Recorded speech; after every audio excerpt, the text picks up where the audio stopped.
This video is sponsored by Card Kingdom. Go to the link in the description below so they know that I sent you.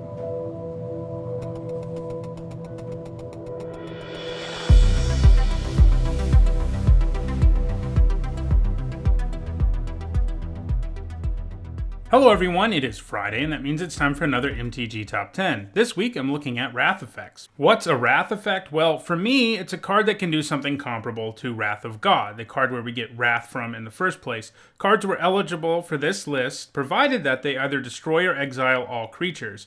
Cards like Pyroclasm or Languish were not eligible for this list under that definition because they only kill smaller creatures.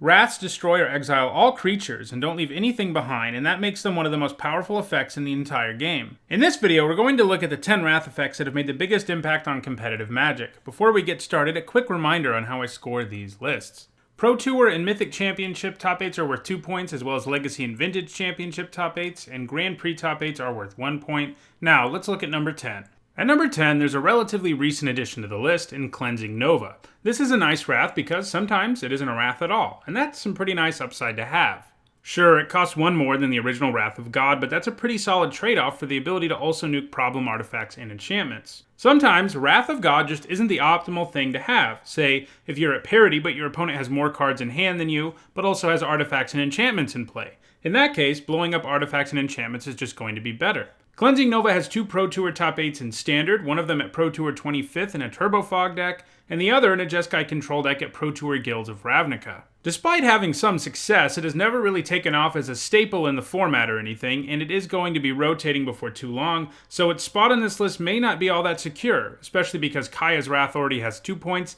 and lots of Standard eligibility left.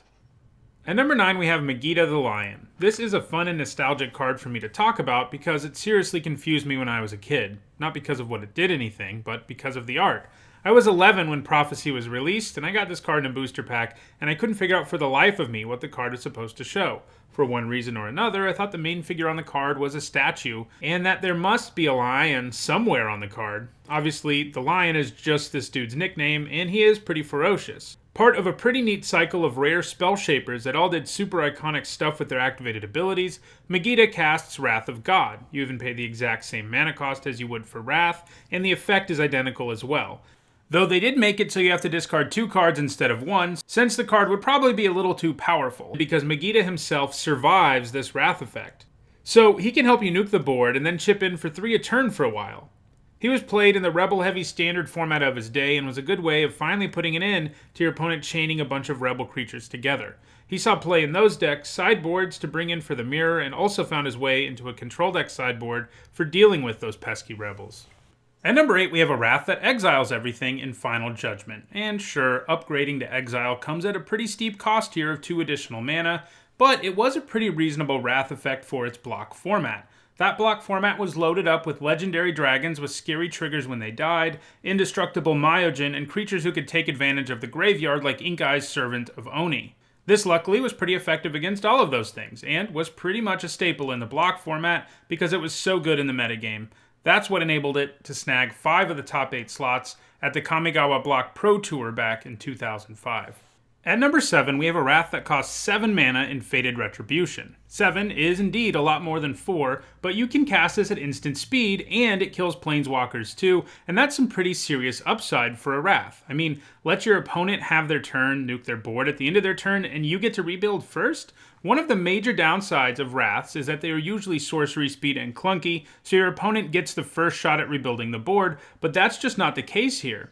You can, of course, also cast this during a main phase and get the added bonus of Scrying 2. Now that I think about it, the whole Fated cycle basically has addendum. But yeah, adding Scry 2 to this can be nice at helping you contribute to the board before your opponent does too, especially if you're in top deck mode. Both modes have their place, and that's why this saw a pretty decent amount of play in Standard control decks, including Abzan and Blue-White. At number 6, we have a card that is Wrath of God in almost every way. It costs 2 generic and 2 white, destroys all creatures, is a sorcery. The one thing it doesn't do is stop regeneration, so it technically is a strictly worse form of Wrath of God, But hey, a slightly worse Wrath of God is still pretty great for formats where Wrath of God isn't legal. This included the extended format of 2011, where Day of Judgment was played in both White Weenie and Blue-White Control decks. It also has a random Modern Grand Prix Top 8 in a Blue-White Tron deck Luis Scott Vargas piloted to a Top 8 at Grand Prix Lincoln in 2012, though I can't really figure out for the life of me why he ran one copy of Day of Judgment and one copy of Wrath of God instead of just two Wraths. Maybe to dodge effects that hated on a specific card name? Standard, though, is where it saw the most play, of course. It was predominantly featured in a variety of white control and mid-range decks like Caw-Blade, Esper Control, and Blue-White Delver. At number 5, we have End Hostilities, a Wrath that costs 1 more mana in exchange for some pretty minor upside. It can blow up permanents attached to creatures too, which mostly means equipment, since most creatures are going to die, so it doesn't matter if they have an aura attached to them that gets destroyed. It saw all of its play in Standard, where it was the best Wrath effect around. This led to it seeing play in Abzan, Jeskai, and Mardu midrange and control decks. It hasn't, and likely won't see play in any other formats, because the minor upside on it doesn't make a difference in very many formats, and certainly isn't worth spending 1 more mana.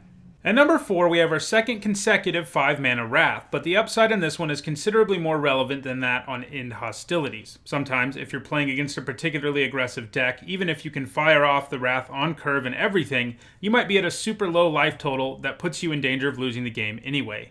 Gaining a few life off of a Wrath effect is actually pretty nice, and can put you out of range of effects like Lightning Bolt that can just end your game out of nowhere. Now, don't get me wrong, the upside still isn't worth it in formats where you can just play 4-mana Wraths, and as a result, Fumigate is another Wrath that was a Standard All-Star, but probably won't see play anywhere else. While in Standard, though, it saw play in Azorius Aggro, Mardu Vehicles, God Pharaoh's Gift, and Approach of the Second Sun decks.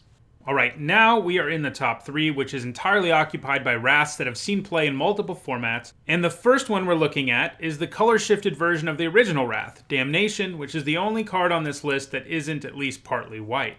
It has the exact same text box as Wrath of God, it just doesn't cost the same kind of mana. It has points in every format aside from Vintage. It saw a lot of play in Time Spiral Block, Blue-Black Control, and Mystical Teachings decks, both decks that wanted a Wrath effect to make sure they could survive to the late game. In Standard, it primarily saw play in Reanimation decks, where it could be used to buy you the time to find an ideal Reanimation target, but it also picked up a few points in Fairy sideboards. It saw play in Extended Control decks too, like Psychotog as well as in Dredge decks. Once Extended ended in 2011, Damnation didn't really miss a beat in transitioning to the new format, Modern, where it has seen play in Gifts Ungiven Control, Jund, and Abzan. Back in 2011, it also saw play in Legacy Landstill decks, where nuking the board and then sticking a Standstill was a pretty devastating combination. Landstill decks also mostly run creature lands, who dodge sorcery speed board sweepers like Damnation. It is still seeing play intermittently in Modern, and it will continue to amass points, but I'm not sure it will ever pass the number 1 or number 2 card on this list. The number 2 Wrath is, well, Wrath of God. This is the card that all Wraths are measured by. At 4 mana, it is cheap enough that you can completely derail an aggro deck's strategies and buy yourself time to find a win condition. It also doesn't hurt that it turns off regeneration. There have been cards over the years that this has actually affected, like Troll Ascetic, Spiritmonger, and Thrun. It saw the most play in Standard, aided by the fact that it has multiple reprints that made it legal in Standard for almost the entire 15-year time span of 1994 to 2009. The power of the card was evident from the very beginning of the game, as evidenced by the fact that it had a top 8 at each of the first 2 high-level Magic tournaments ever, Worlds in 1994 and Worlds in 1995, and 5 top 8s at the game's very first Pro Tour in New York in 1996. It has found its way into both aggro and control decks over the years, with its highlights being in decks like Revelark, Blue-White Control, and Rebels. In Extended, it saw the most play in Blue-White Tron decks who wanted to buy time to assemble the Tron lands and go crazy. In Modern, it has seen play since the format began in 2011 in decks like Blue-White Tron and Blue-White Control, and it still sees regular play in the latter deck. From 2011 to 2012, it also saw play in Legacy Stoneblade decks. Wrath of God is going to continue to put up points, but I don't know if it's ever going to catch the number 1 card on this list, which is Supreme Verdict. Like number 2 and number 3, this is a 4-mana Wrath, and sure, this one's a little harder to cast than Wrath of God or Damnation, but the fact that it can't be countered is massive. In Return to Ravnica Block Constructed, it really made control decks the best decks in the format, as evidenced by the 5 top 8s it appeared in at the Block Pro Tour in 2013, all different control variants. Having a card like this legal in Standard also generally means that control decks running both blue and white are going to be pretty successful, and they were indeed, with Blue-White, Bant, and Esper Control all putting up some pretty great finishes in the format. It has seen a good amount of play in Modern too, primarily in blue-white control decks, in which it has found a good amount of success even in the last year or so. In Legacy, its primary home over the years has been in blue-white Miracles, where it can buy you the time to cast a game-winning spell for its Miracle cost.